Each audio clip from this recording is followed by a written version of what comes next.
मैं मयंक त्रिपाठी पंडित दीनदयाल उपाध्याय राजकीय model inter college Ajnar से। मैंने अपने लास्ट लेक्चर में आपको अपक्रिया की कोटि और अपक्रिया की अणुसंख्यता के बारे में समझा दिया था। आज मुझे आपको डिस्कस कराना है वेग दर नियम, रेट लॉ एक्सप्रेशन।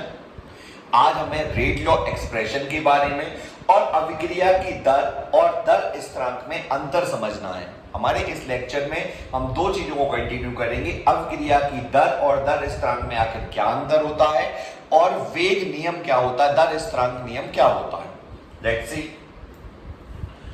सबसे पहले हम बात करें, मान लीजिए कोई हम अभिक्रिया कंसीडर करें, कंसीडर ए रिएक्शन। हमने कोई एक अभिक्रिया कंसीडर कर ली, ठीक है, और वो अभिक्रिया है A plus B gives us C plus D.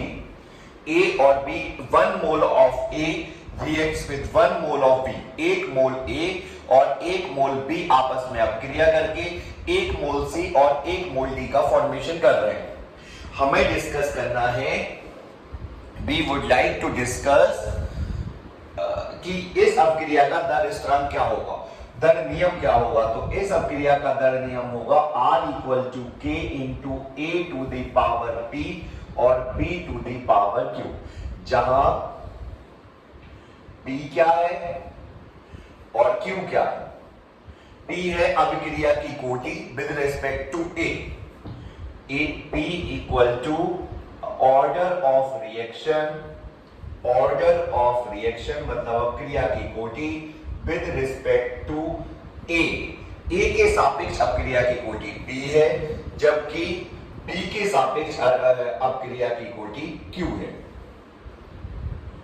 तो इस अपक्रिया के लिए दर स्थिरांक, ये दर नियम ये हो गया और दर स्थिरांक K हो गया।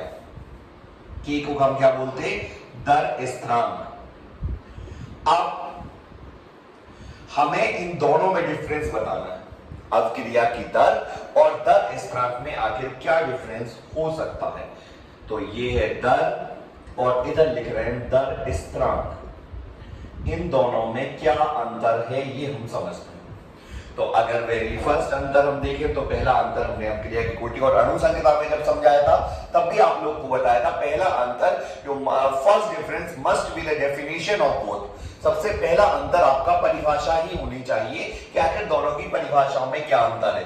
अभिक्रिया की दर क्या कहलाती है, अभिक्रिया की दर कहलाती है कि अभिकारक अणुओं की इकाई समय में होने वाला परिवर्तन।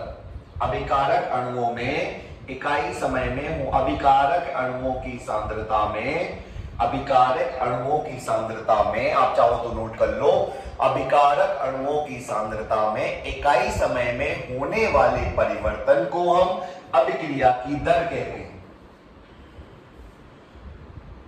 और दर स्थिरांक क्या है, दर स्थिरांक है यदि अभिकारकों की सांद्रता 1 है, यदि अभिकारकों की सांद्रता इकाई है तो अभिक्रिया की दर ही दर स्थिरांक कहलाती है।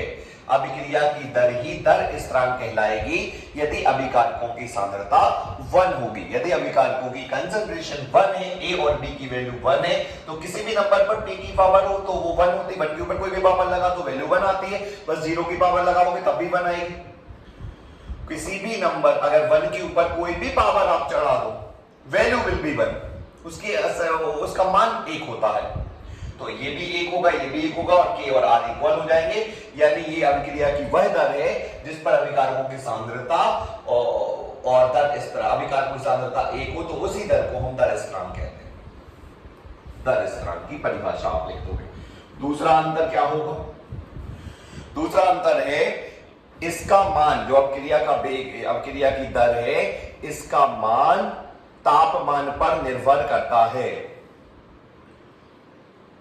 तापमान पर निर्भर करता है। लेकिन इसका भी करता है तो कोई अंतर नहीं हुआ भाई, दर का भी मान तापमान पर निर्भर करता है, दर स्थिरांक का भी करता है, तो ये कोई अंतर नहीं हुआ। फिर उसके बाद बताओगे इसकी एक फिक्स यूनिट होती है, इसकी इकाई होती है mole litre inverse second inverse, जबकि इसकी इकाई कोटि के साथ बदलती रहती है, कोटि के साथ परिवर्तित है। कल अपन ने सीखा भी था कोटि के साथ किस तरह से दर जो है ये अपक्रिया का दर स्थिरांक की यूनिट चेंज हो जाती है। अगला है अभिक्रिया का वेग अभिक्रिया की प्रगति पर घटता है। भाई वेग तो घटेगा ना, जो अभिक्रिया की दर है वो अभिक्रिया की दर घटती है। अभिक्रिया की दर जैसे जैसे समय बीतता जाता है, शुरुआत में अभिक्रिया तेज होती है, फिर धीमी होती जाती है, जबकि उत्पाद के साथ ऐसा कुछ नहीं होता।